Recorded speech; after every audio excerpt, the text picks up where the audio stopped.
Hi, I'm Kim Montague, the creator of The Both and the Beautiful, and here are 5 things that you should know about me. Number 1.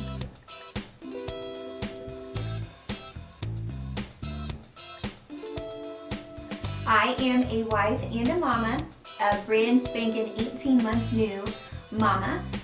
Kids do not come out with manuals, so I am definitely trying to figure out this motherhood journey. I'm also trying to figure out how my husband has put up with me for 6 years.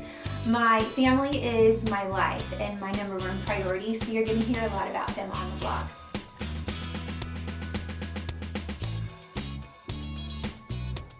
I am the product of a Mexican and an American. My father is a country boy raised in the city, American, and my mama is from Mexico, hecho en Mexico, spicy Latina. So I have both of their blood running through my veins. And I say that because a lot of people get confused when they hear me talk or they listen to me and they're like, what is she? What is she? I'm Mexican American Latina, basically, is all you need to know. And I'm forewarning you that my accent switches like that. I can go from the Texas, the sweet southern Texas girl, y'all, to the shut the light, Mexican Tupac girl in a split of a second. So be prepared. I'm not apologizing for it. That's just what you're gonna get on The Both and the Beautiful.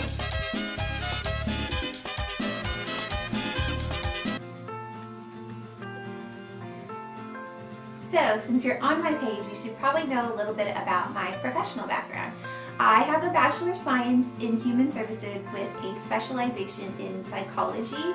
That's basically a fancy title for I want to help people.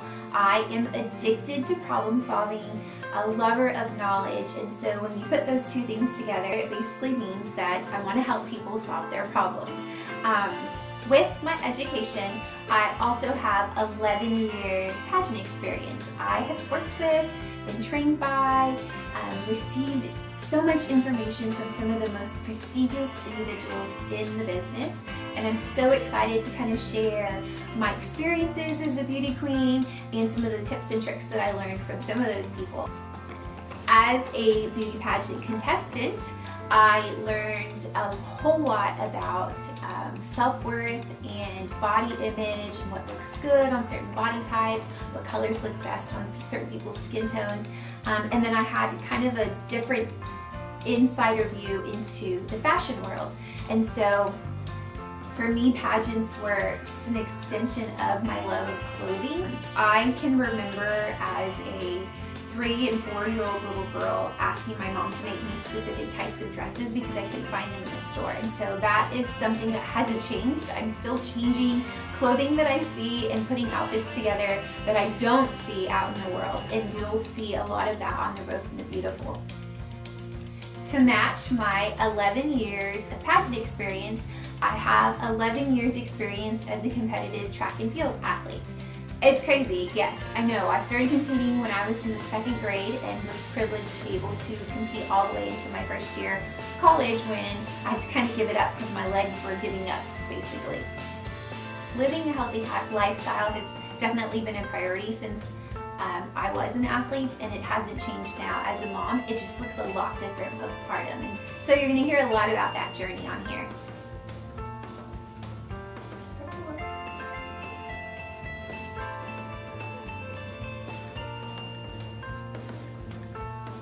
So here's a little bit about Kim Montague that's not business informed.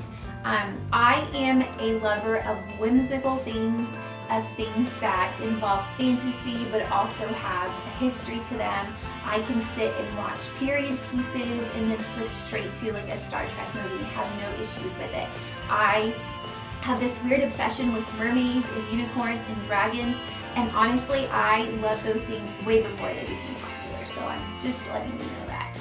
If I could wear a dress every day and run around and chase my 18-month-old, I would be a very happy person. It's not very practical right now, but I do. I love dresses, I love skirts, I love dressing up and putting makeup on, but I also enjoy lounging around the house in joggers with no makeup on and a ponytail on my head, which is kind of what my wardrobe looks like most of the days now. I am passionate about music. Music is something that I was raised up in because my father is a musician and was a songwriter for such a long time. I spent a lot of time with my grandmother, who raised us in church and basically had us in church every time the doors would open. So my musical influences are all over the place. I can sing along to pretty much every Carmen music video that there has ever existed. I can belt out all the lyrics to any George Strait song, sing with my ras to Selena music, or rock out to the Red Hot Chili Peppers. I'm telling you, I'm all over the place. It's just kind of crazy. I am a lover of people. I love culture. I love understanding why people make the decisions that they make.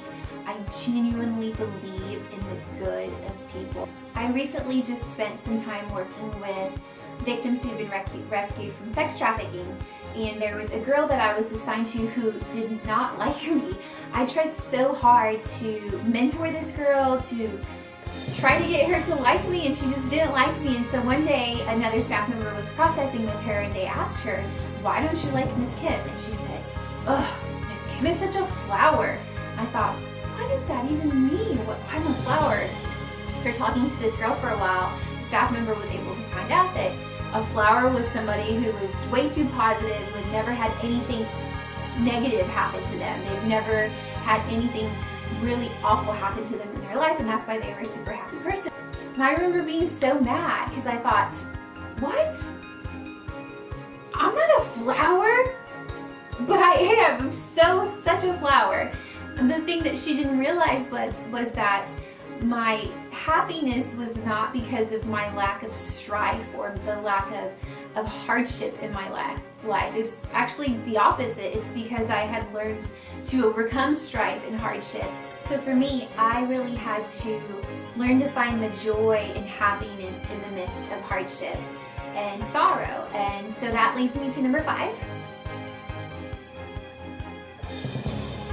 On The Broken, the Beautiful, you're going to hear stories of individuals who have been broken and have had their situation turn out beautifully. You're going to hear personal stories of mine, awful incidences and things that I've had to deal with that turned out to be really beautiful life discoveries and life lessons for me.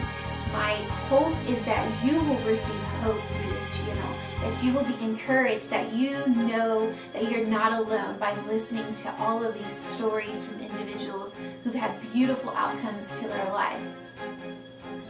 I want to thank you guys so much for watching my first episode. I hope you come back.